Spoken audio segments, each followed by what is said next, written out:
গৃহপালিত পশুদের মধ্যে কুকুর তার বিশ্বস্ততার জন্য সুপরিচিত, যে কারণে অনেকেই দেশি বিদেশি কুকুর পোষেন এবং বাড়ির গেটে কুকুর হইতে সাবধান লিখে রাখেন। কিন্তু আপনার কুকুর আপনার জন্য জেলও বয়ে আনতে পারে। আজ আমরা এই বিষয়টি নিয়ে আলোচনা করব যে কেন আপনার পোষা কুকুর আপনাকে জেলেও পাঠাতে পারে। 2018 সালের মুম্বাইয়ের ওর্লির আলফা অ্যাপার্টমেন্টের বাসিন্দা রমিক সাহা তার 1.5 বছরের ছেলে এবং কাজের লোক অনুজ সিংয়ের সাথে লিফটে করে নিচে নামছিলেন। ঠিক তখনই লিফটটি 3য় তলায় থেমে যায়, যেখানে অভিযুক্ত ঋষভ প্যাটেল তার হাস্কি কুকুর নিয়ে লিফটের ভেতরে প্রবেশের চেষ্টা করেন। রমিক শাহ তার সন্তানের কুকুরের প্রতি ভয়ের কারণে ঋষভকে অপেক্ষা করার অনুরোধ করেন, কিন্তু অভিযোগ অনুযায়ী ঋষভ প্যাটেল জোর করে লিফটের ভেতরে প্রবেশ করেন এবং কুকুরটিকে শাহের ওপর লেলিয়ে দেন। কুকুরটি শাহের বাম হাতে কামড় দেয়। রমিক শাহ দ্রুত চিকিৎসার জন্য হাসপাতালে যান এবং ওর্লি থানায় একটি এফআইআর দায়ের করেন। অভিযুক্ত ঋষভ প্যাটেলের বিরুদ্ধে ভারতীয় দণ্ডবিধির আইপিসি ধারা 324 স্বেচ্ছাকৃতভাবে আঘাত করা, 289 প্রাণীর প্রতি অবহেলামূলক আচরণ এবং 506 অপরাধমূলক ভয় দেখানো ধারায় অভিযোগ আনা হয়। সাক্ষী হিসেবে প্রত্যক্ষদর্শী রমিক শাহের কাজের লোক অনুজ সিং, সিসিটিভি ফুটেজ এবং মেডিকেল রিপোর্টকে উপস্থাপন করা হয়। বিচারের সময় অভিযুক্ত পক্ষ যুক্তি দিয়েছিল যে হাসপাতালে ভর্তি নিয়ে বিভ্রান্তি রয়েছে, সিসিটিভির ভিডিও ঠিকমতো সংরক্ষণ হয়নি, ব্যক্তিগত শত্রুতা থেকে মামলাটি করা হয়েছে। অতি সম্প্রতি 21শে মে এই মামলার রায় বের হল। সমস্ত দিক বিবেচনা করার পর দাদর মুম্বাইয়ের first class judicial magistrate Suhaskar Bhosale এই মামলার রায়ে বলেন, সাক্ষীর সাক্ষ্য, সিসিটিভি ফুটেজ এবং মেডিকেল রিপোর্ট স্পষ্টভাবে অভিযোগকারীর অভিযোগকে সমর্থন করে এবং অভিযুক্তের দোষ প্রমাণ করে।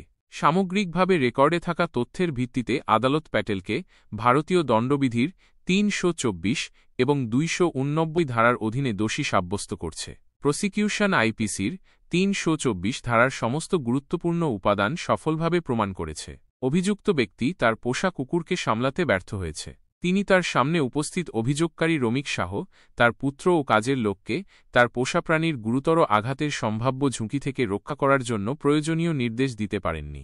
সুতরাং এক্ষেত্রে আইপিসির 289 ধারার অধীনে শাস্তিযোগ্য সমস্ত গুরুত্বপূর্ণ উপাদান প্রমাণ করার জন্য যথেষ্ট প্রমাণ রয়েছে। মামলার রায় অনুযায়ী 1. অভিযুক্ত ব্যক্তি অভিযোগ প্রমাণিত হওয়ার পর 2টি অপরাধে দোষী সাব্যস্ত হয়েছেন।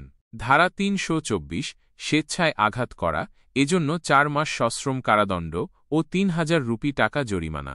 ধারা 289 পশুর প্রতি অবহেলা, এজন্য 3 মাস সশ্রম কারাদণ্ড ও 1000 রুপি টাকা জরিমানা।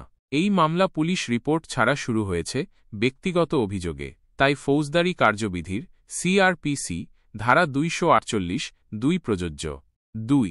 2টি সাজা একসাথে চলবে, মানে একটার পর আরেকটা নয়, একই সময়ে চলবে। সিআরপিসি ধারা 31 1. 3. যদি অভিযুক্ত জরিমানার টাকা না দেন তাহলে আরও 15 দিনের জেল হবে। আইপিসি ধারা 64 4. জরিমানার টাকা যদি আদায় হয়ে যায় এবং আপিল করার সময় শেষ হয়, কোনো আপিল বিচারাধীন না থাকে, তখন সেই জরিমানার টাকা ভুক্তভোগীকে ক্ষতিপূরণ হিসাবে দেওয়া হবে।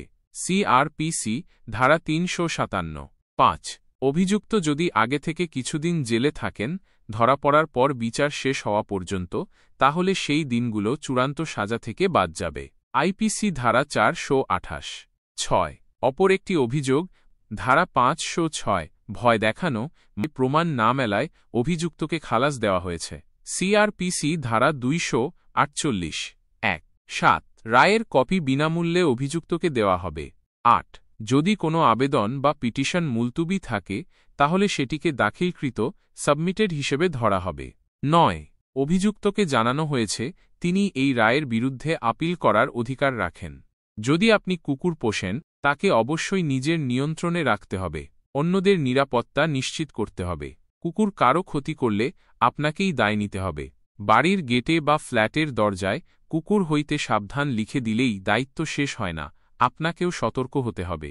এই মামলাটি দেখিয়ে দেয় পোষা প্রাণীর আচরণের জন্য মালিকের উপরেই দায় বর্তায়, তাই সকল পোষা প্রাণীপ্রেমীদের সতর্ক হওয়া জরুরি। ভিডিওটি ভালো লাগলে লাইক, শেয়ার ও সাবস্ক্রাইব করতে ভুলবেন না, আর কমেন্টে নিজের মতামত অবশ্যই জানাবেন। দেখা হবে পরের পর্বে নতুন কোনো আইনি বিষয় নিয়ে। ধন্যবাদ।